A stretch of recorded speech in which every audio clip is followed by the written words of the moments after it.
काँग्रेसच्या बंडखोरांचा ठाकरेंना ताप। सांगलीत विशाल पाटलांची बंडखोरी। मुंबईत काँग्रेसची प्रचारालाही पाठ। काँग्रेस आणि ठाकरेंचं काही जमता जमत नाही। सांगली आणि मुंबईत तेच चित्र दिसतंय।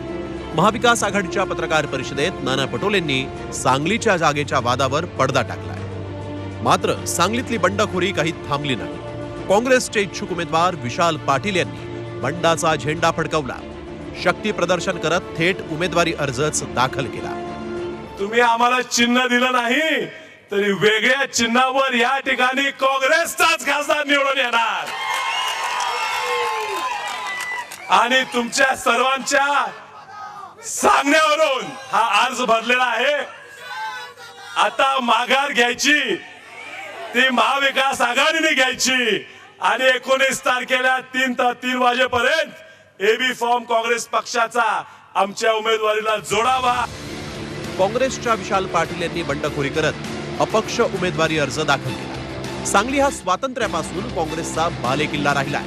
त्यामुळेच ठाकरे गटाचे आणि महाविकास आघाडीचे अधिकृत उमेदवार चंद्रहार पाटील यांची मात्र डोकेदुखी वाढली। आता ठाकरेंनी थेट बंडखोरांवर कारवाईची मागणी केली।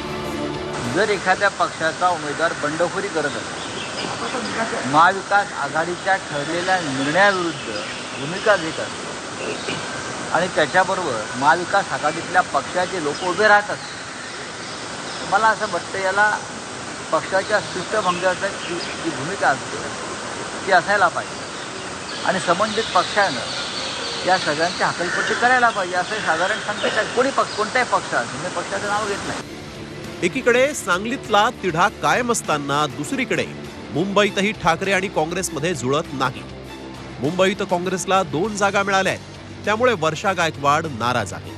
याचा फटका ठाकरेंच्या मुंबईतल्या उमेदवारांनाही बसतोय।